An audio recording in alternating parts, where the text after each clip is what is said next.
이번에는 요한계시록 6장에서 10장까지 보도록 하겠습니다.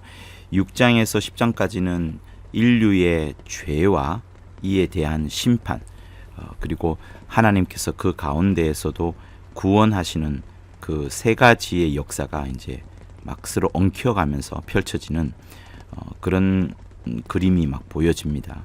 근데 그게 매우 드라마틱하게 또 긴박하게 펼쳐지고 있습니다. 그러니까 이제 구원의 메시지도 들어가 있고, 그러면서도 심판에 대한 아주 강력한 경고가 이 요한계시록에는 많이 교차되면서 이제 역사되고 있어요. 그러니까 잃는 사람들한테 종말이 긴박하고, 그만큼 하나님이 반드시 악에 대한 공의를 실천하시는구나, 이런 것들을 우리가 확인할 수가 있습니다. 그러다 보니까 어떤 구체적인 그런 부분도 기록되어 있고요.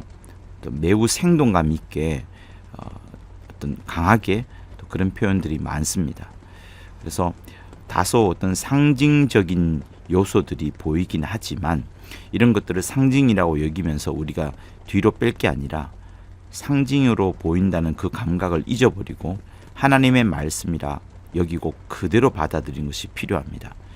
그러니까 요한이 사도로서 맨 마지막에 쓴 글이라고 봐도 무방한데, 아마 많은 사람들이 이 계시록을 초대교회에 읽었을 때 충격을 받지 않을 수가 없었을 겁니다.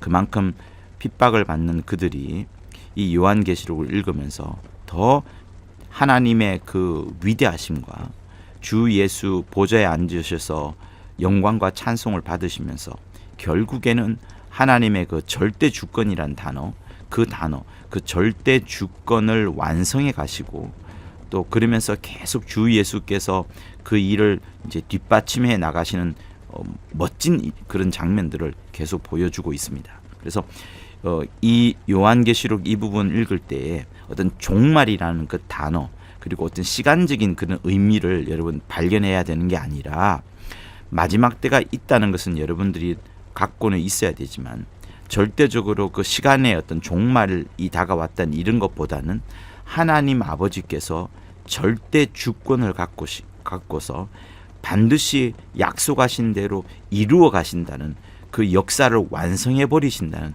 그 포인트에 여러분 꼭 관점을 갖고 있어야 되는 겁니다. 그래서 마태복음 24장 그 부분에도 재림하신다는 그런 약속들이 이제 많습니다. 그렇지만 그거하고 조금 비슷하게 요한계시록도 펼쳐지긴 하지만, 어떤 심판에 대해서 좀 더 세부적으로 자세하게 전개하고 있는 부분들이 있어요. 그래서 인을 떼고 나팔을 부르고 대접을 쏟아내는 이런 것들이 더 자세한 부분이라고 할 수 있겠죠. 그리고 구약에 나와 있는 내용들이 이제 또 함께 볼 수도 있습니다. 그러니까 네 마리 등장한다고 할 때에는 스가랴서에 나오는 내용이 당연히 상기가 될 수 있고요. 어떤 재앙이 임하는 여러 가지 그런 자연의 그런 것들을 보면 마치 출애굽기에서 이제 10가지 재앙이 내려졌던 그런 부분들을 충분히 떠올 수 있고요. 두루마리라는 단어를 읽을 때는 에스겔 3장이 굉장히 유명하죠. 안팎으로 그 말씀이 빼곡히 채워져 있다는 그런 부분들을 또한 우리가 떠올릴 수가 있습니다. 그러니까 구약에 나와 있는 부분들을 요한이 참고했구나 이렇게 생각할 것이 아니라, 구약에 나와 있는 그런 예언들은 매우 그 어떤 지역이 한정되어 있죠.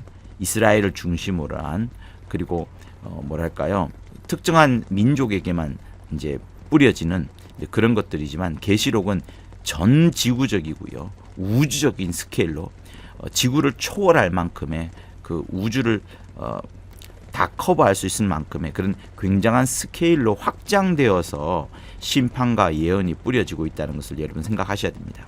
그러니까 구약에도 계속 심판을 말하고 있고, 그리고 구원에 관한 부분은 신약에 와서 더 확정되게 이제 우리한테 보여지지만, 계시록을 통하여서 보여지는 바는 구약에서 약속했던 그 심판이 여전히 유효하고, 그리고 그러면서도 하나님의 자녀들, 하나님을 붙잡는 자들은 구원해 내겠다는 그런 것들이 이 계시록에 잘 들어가 있습니다. 자, 우리 6장부터 10장까지 한번 읽어보도록 하겠습니다.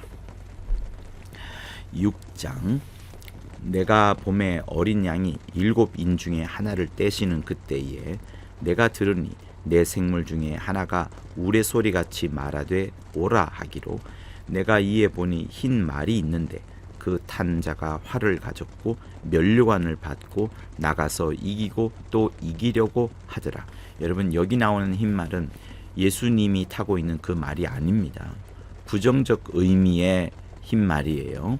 근데 그의 특징은 항상 이기려 하고 이기려고 한다는 그 특징을 갖고 있습니다. 우리가 5장에서 어떤 분을 보았죠? 죽임을 당하신 양, 그죠? 죽임을 당하신 양에 대해서 우리는 읽었습니다. 그러니까 그 죽임을 당하신 양이신 예수와 6장에 나오는 이기고 또 이기려 하는 이 흰말을 타고 있는 그것은 다른 거예요.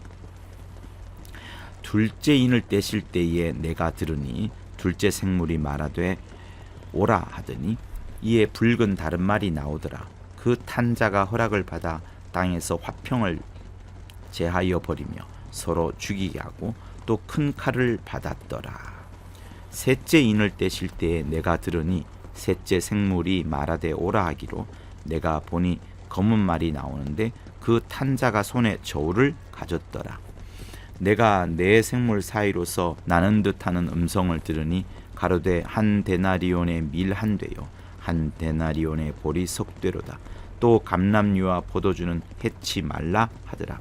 넷째 인을 떼실 때에 내가 넷째 생물의 음성을 들으니 가로되 오라 하기로 내가 봄에 청황색 발이 나오는데 그 탄자의 이름은 사망이니 음부가 그 뒤를 따르더라. 저희가 땅 4분의 1의 권세를 얻어 검과 흉년과 사망과 땅의 짐승으로서 죽이더라. 다섯째 인을 떼실 때에 내가 보니 하나님의 말씀과 저희의 가진 증거를 인하여 죽임을 당한 영혼들이 제단 아래에 있어 큰 소리로 불러 가로되 거룩하고 참되신 대주제여 땅에 거하는 자들을 심판하여 우리 피를 신원하여 주지 아니하시기를 어느 때까지 하시려나이까 하니 각각 저희에게 흰 두루마기를 주시며 가라사대 아직 잠시 동안 쉬되 저희 동무 종들과 형제들도 자기처럼 죽임을 받아 그 수가 차기까지 하라 하시더라. 자, 9절을 보시면 하나님의 말씀과 저희의 가진 증거를 인하여 말씀 때문에 그리고 그것을 증거하다가 죽임을 당한 영혼들이 큰 소리로 부탁을 합니다. 언제까지 우리의 피를 신원하여 주지 아니하시겠습니까? 11절에서 잠시만 쉬어라. 조금 더 죽임을 받아 그 수가 차기까지 할 때까지 조금만 기다리라. 이렇게 말씀을 합니다. 얼마나 여러분 긴박하고 무섭고 또 확실합니까? 그죠? 반드시 신원하여 주십니다. 그러나 그 수가 차기까지, 죽임을 당한 그 수가 차기까지 하나님을 기다리십니다. 그리고 하나님께서는 하나님의 말씀과 그 말씀을 갖고서 증거하는 자들, 이들을 정말로 아끼시고 사랑하신다는 것을 우리는 확인할 수 있습니다. 내가 보니 여섯째 인을 떼실 때에 큰 지진이 나며 해가 총담같이 검어지고 온 달이 피같이 되며 하늘의 별들이 무화과 나무가 대풍에 흔들려 선 과실이 떨어지는 것 같이 땅에 떨어지며 하늘은 종이 축이 말리는 것 같이 떠나가고 각 산과 섬이 제자리에서 옮기우며 땅의 임금들과 왕족들과 장군들과 부자들과 강한 자들과 각 종과 자주자가 굴과 산 바위 틈에 숨어 산과 바위에 이르되 우리 위에 떨어져 보좌에 앉으신 이의 낫에서와 어린 양의 진노에서 우리를 가리우라. 그들의 진노의 큰 날이 이르렀으니 누가 능히 서리요 하더라. 자, 6장이 이렇게 끝납니다만 여기 나오는 네 마리의 말은 단순한 재앙을 써놓은 게 아닙니다. 인류가 그동안에 계속 역사 속에서 반복했던 패턴이죠. 정복이 일어나고 전쟁이 일어나고 기근이 일어나고 그 가운데 죽음이 일어나는 이런 것들을 계속 반복되는 그런 인류 역사의 패턴들을 기록을 하고 있는 겁니다. 그러면서도 다섯째 인 속에서 순교자들이 기도하고 있는 부분, 하나님께서 응답해 주실 것을 기다리고 있는 그 과정들을 써놓고 있습니다. 자, 우리 7장을 보도록 하겠습니다. 2일 후에 내가 내 천사가 땅 내 모퉁이에 선 것을 보니 땅의 사방에 바람을 붙잡아 바람으로 하여금 땅이나 바다에나 각종 나무에 불지 못하게 하더라. 또 봄에 다른 천사가 살아계신 하나님의 인을 가지고 해돋는 데로부터 올라와서 땅과 바다를 해롭게 할 권세를 얻은 내 천사를 향하여 큰 소리로 외쳐 가로되 우리가 우리 하나님의 종들의 이마에 인치기까지 땅이나 바다나 나무나 해하지 말라 하더라.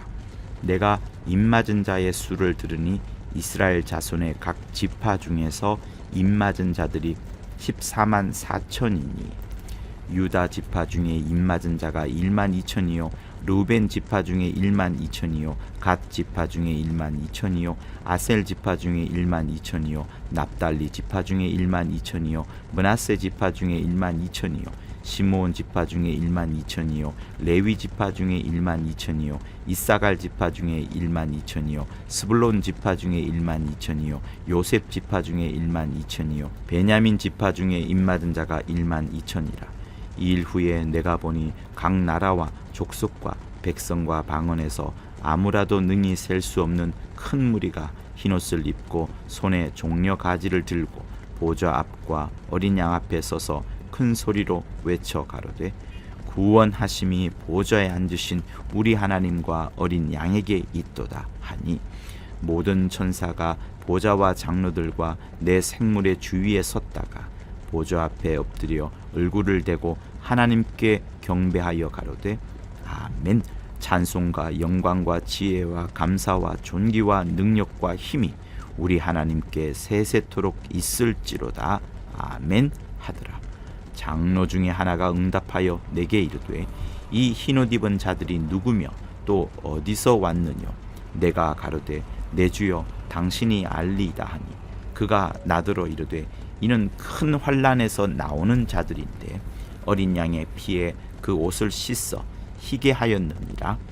그러므로 그들이 하나님의 보좌 앞에 있고 또 그의 성전에서 밤낮 하나님을 섬기매 보좌에 앉으신 이가 그들 위에 장막을 치시리니 저희가 다시 줄이지도 아니하며 목마르지도 아니하고 해나 아무 뜨거운 기운에 상하지 아니할지니 이는 보좌 가운데 계신 어린 양이 저희의 목자가 되사 생명수 샘으로 인도하시고 하나님께서 저희 눈에서 모든 눈물을 씻어 주실 것임이러라. 자, 14만 4천이 나옵니다. 그 입맞은 자들은 이스라엘 자손 중에서 14만 4천이 나오는 거예요. 이스라엘 12지파 가운데에서 그죠? 각각 12,000명씩 인침받은 자들이 나오는 거죠. 그리고 그들과 상관없이 셀 수 없는 큰 무리, 흰옷 입은 셀 수 없는 큰 무리들이 이제 온 민족과 백성 가운데에서 또 나오는 하나님 앞에 찬양하는 자들이 또 나오게 됩니다. 그러니까 유대 중심의 14만 4천 그리고 이방 중심의 셀 수 없는 큰 무리에 대비가 되면서 동시에 등장하는 그것을 보일 수가 있어요. 그만큼 하나님은 구원을 전지구적으로 보편적으로 이제 역사를 하시고 그러면서도 하나님의 선민으로서의 그 이스라엘의 역할을 이제 살짝 보여주는 그런 면들이 있습니다. 자, 어쨌든 우리는 이스라엘 사람이 아니라면 셀 수 없는 큰 무리 속에 들어가야 하고요. 자신이 유대인이라면 14만 4천에 들어가야 하는 것이 맞겠죠. 자, 이제 8장으로 들어가도록 하겠습니다. 일곱째 인을 떼실 때에 하늘이 반시 동안쯤 고요하더니 내가 봄에 하나님 앞에 시위한 7 천사가 있어 7 나팔을 받았더라. 또 다른 천사가 와서 제단 곁에 서서 금향로를 가지고 많은 향을 받았으니 이는 모든 성도의 기도들과 합하여 보좌 앞 금단에 드리고자 함이라. 향연이 성도의 기도와 함께 천사의 손으로부터 하나님 앞으로 올라가는지라. 천사가 향로를 가지고 단 위에 불을 담아다가 땅에 쏟음에 뇌성과 음성과 번개와 지진이 나더라. 여러분, 성도의 기도가 올라갔는데 그 올라가자마자 천사가 그 성도의 기도를 담은 향로를 이제 불에 담아다가 땅에 쏟으니까 지진과 번개가 뇌성과 음성이 일어나는 것을 보여집니다. 그러니까 성도의 기도에 응답하시는 하나님, 그죠? 성도의 기도에 응답하시는 하나님을 여러분 보셔야 되는 겁니다. 7 나팔 가진 7 천사가 나팔 불기를 예비하더라. 첫째 천사가 나팔을 부니 피 섞인 우박과 불이 나서 땅에 쏟아짐에 땅의 3분의 1이 타서 사위고 수목의 3분의 1도 타서 사위고 각종 푸른 풀도 타서 사위더라. 둘째 천사가 나팔을 부니 불붙은 큰 상과 같은 것이 바다에 던지우매 바다의 3분의 1이 피가 되고 바다 가운데 생명 가진 피조물들의 3분의 1이 죽고 배들의 3분의 1이 깨지더라. 셋째 천사가 나팔을 부니 횃불같이 타는 큰 별이 하늘에서 떨어져 강들의 3분의 1과 여러 물샘에 떨어지니 이 별의 이름은 쑥이라. 물들의 3분의 1이 쑥이 되매 그 물들이 쓰게 됨을 인하여 많은 사람이 죽더라. 넷째 천사가 나팔을 부니 해 3분의 1과 달 3분의 1과 별들의 3분의 1이 침을 받아 그 3분의 1이 어두워지니 낮 3분의 1은 비춤이 없고 밤도 그러하더라. 내가 또 보고 들으니 공중에 날아가는 독수리가 큰 소리로 이르되 땅에 거하는 자들아 화가 있으리로다. 이외에도 새 천사의 불나팔 소리를 이남이로다 하더라. 자, 여러분 8장에서는 이제 7째 인이 떼지고 하늘이 반 시간 동안 고요해지는부터 이제 시작을 합니다. 그리고 네 나팔 소리가 이제 막 들려지는데 신기하게도 땅의 3분의 1, 바다, 강, 물, 해, 달, 별 3분의 1이 전부 어두워지거나 약해지는 부분을 이제 보여줍니다. 그만큼 재앙이 사람에게만 아니라 땅, 바다, 강, 하늘, 별, 자연의 모든 세계 전반으로 확대되는 것을 이제 여러분이 보시게 됩니다. 그렇죠? 그러면서 이 나팔 재앙이 사람들의 악한 일들에 대한, 악한 마음들에 대한 어떤 부분적인 심판을 지금 하고 있구나, 이런 것들을 우린 충분히 생각할 수가 있습니다. 그렇죠? 자, 이제 9장으로 넘어가도록 하겠습니다. 9장. 다섯째 천사가 나팔을 불매 내가 보니 하늘에서 땅에 떨어진 별 하나가 있는데 저가 무저갱의 열쇠를 받았더라. 저가 무저갱을 여니 그 구멍에서 큰 풀무의 연기 같은 연기가 올라오매 해와 공기가 그 구멍의 연기로 인하여 어두워지며 또 황충이 연기 가운데로부터 땅 위에 나오매 저희가 땅에 있는 전갈의 권세와 같은 권세를 받았더라. 저희에게 이르시되 땅의 풀이나 푸른 것이나 각종 수목은 해하지 말고 오직 이마에 하나님의 입맞지 아니한 사람들만 해하라 하시더라. 그러나 그들을 죽이지는 못하게 하시고 5달 동안 괴롭게만 하게 하시는데 그 괴롭게 함은 전갈이 사람을 쏠 때의 괴롭게 함과 같더라. 그날에는 사람들이 죽기를 구하여도 얻지 못하고 죽고 싶으나 죽음이 저희를 피하리로다. 황충들의 모양은 전쟁을 위하여 예비한 말들 같고 그 머리에 금같은 면류관 비슷한 것을 썼으며 그 얼굴은 사람의 얼굴 같고 또 여자의 머리털 같은 머리털이 있고 그 이는 사자의 이 같으며 또 철 흉갑 같은 흉갑이 있고 그 날개들의 소리는 병거와 많은 말들이 전장으로 달려 들어가는 소리 같으며 또 전갈과 같은 꼬리와 쏘는 살이 있는데 그 꼬리에는 5달 동안 사람들을 해하는 권세가 있더라. 저희에게 임금이 있으니 무저갱의 사자라. 히브리음으로 이름은 아바돈이요 헬라음으로 이름은 아볼루온이더라.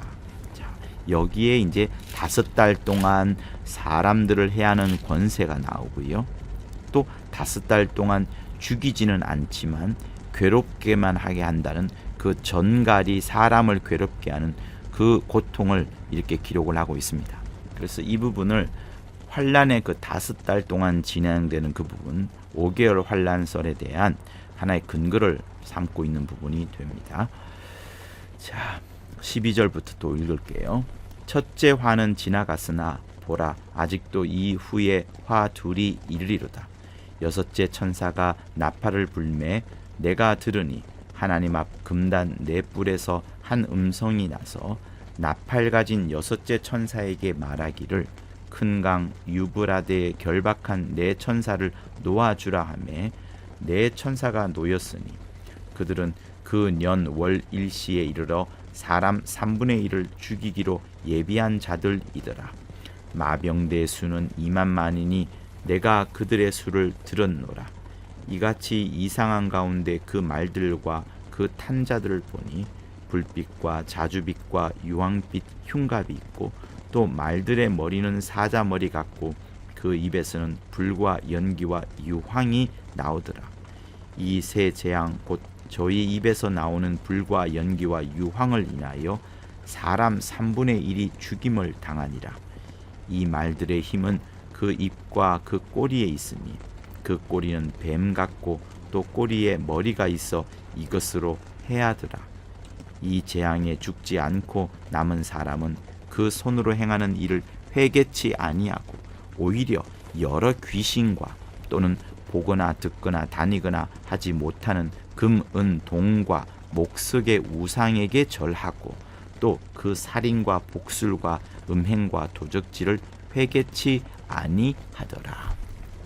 자, 보십시오. 여섯째 나팔이 불려지고 유브라데 강에 묶여있던 이제 네 천사가 풀려나는, 그러면서 2억 명의 군대가 전쟁을 벌이게 되는 그 장면이 나옵니다. 그러면서 또 인류가 이제 3분의 1이 죽게 되는 것이 있습니다. 그렇죠? 아까는 우리가 8장에서는 땅의 3분의 1이 그리고 바다, 강, 물 이런 자연이 3분의 1이 심판받는 어떤 부분적 심판으로 여겨지는, 그렇지만 전 세계적으로 확대되는 심판이 우리가 볼 수 있었지만 이 9장에서는 이제 사람이 그죠? 전쟁을 벌이게 되면서 3분의 1이 죽게 되는 그 부분을 기록을 하고 있습니다. 2억 명의 군대가 전쟁을 벌인다는 부분들이 있는 것을 여러분 보는데, 그럼에도 불구하고 우리가 이 9장 마지막 어떤 것을 볼 수 있나요? 인류의 3분의 1이 대재앙으로 죽습니다만 그럼에도 불구하고 사람들은 회개치 않습니다. 회개치 않아요. 그만큼 악하다는 것들이 여러분 여기에 잘 나오 있습니다. 여러 귀신을 섬기고 우상에게 절하고 살인과 점치는 것과 음행과 도적질을 회개치 않는다는 부분을 딱 기록을 하고 있습니다.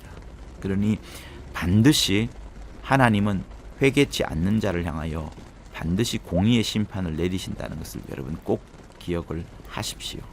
자, 이제 10장을 읽도록 하겠습니다. 10장.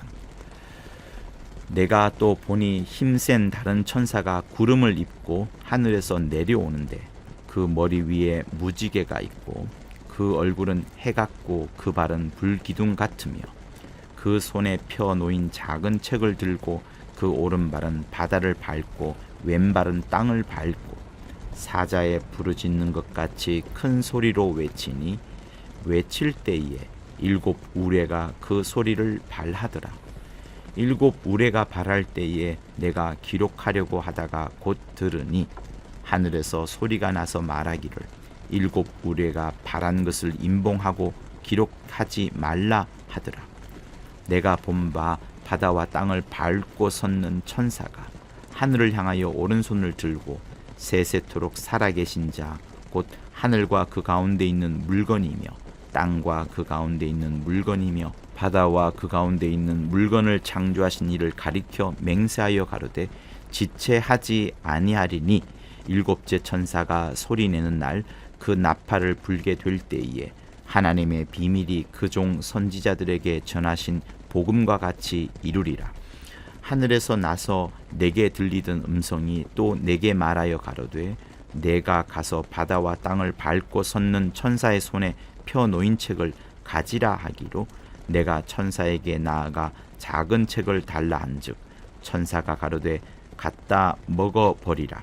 내 배에는 쓰나 내 입에는 꿀같이 달리라 하거늘 내가 천사의 손에서 작은 책을 갖다 먹어버리니 내 입에는 꿀같이 다나 먹은 후에는 내 배에서는 쓰게 되더라. 저가 내게 말하기를 내가 많은 백성과 나라와 방언과 임금에게 다시 예언하여야 하리라 하더라. 자, 힘센 천사가 구름을 입고 무지개를 두른 모습으로 등장을 합니다. 그가 작은 책 두루마리를 요한에게 먹으라고 이렇게 말합니다. 먹었는데 입에는 단데 배에서는 쓰다고 말을 합니다. 이렇게 두루마리를 먹는 행위 혹은 책을 먹는 이런 모습들은 하나님의 말씀을 그대로 받아들이고 요한이 이제 이렇게 하나님의 말씀을 그대로 받아들이지 않습니까? 계시를 받는 거예요. 그리고 그가 계시 받은 것에 대하여서 선포해야 되고 알려야 되는 사명을 뜻하는 겁니다. 그러니 말씀을 정말 요한도 먹고 싶어 했어요. 그래서 그 말씀의 단맛이 있습니다만 이제 그것을 전할 때에는 심판의 메시지가 함께 들어가잖아요. 요한이 이 계시록을 전할 때에는 심판의 메시지가 함께 들어갑니다. 그래서 그 심판의 메시지를 전할 때에 자기에게는 이제 쓴맛이 느껴지는 그런 것들을 이야기를 하는 거예요. 그래서 설교자도 마찬가지입니다. 하나님의 말씀을 전해야 되고 그 하나님의 말씀을 읽을 때에 이제 굉장히 하나님의 말씀을 사모하면서 읽습니다. 그러나 어떤 부분에 있어서는 나에게 적용하거나 또 성도들에게 적용할 수 있을 만큼 그 성도들이 그 하나님의 말씀을 먹을 수 있게 하려면 하나님의 어떤 엄한 계명과도 같은 어떤 데는 심판과도 같은 우리에게 따끔한 책짓질과도 같은 그런 부분들이 있기 때문에 먼저 내게 말씀이 확 다가올 때는 그 말씀이 달아요. 그런데 성도들에게 이것을 뿌려줘야 되는데 이런 말씀을 들으면 어떻게 보면 의기소침할 수도 있겠구나 하는 그런 생각이 듭니다. 그런 것들을 쓴맛이라고 저는 생각을 하고 있어요.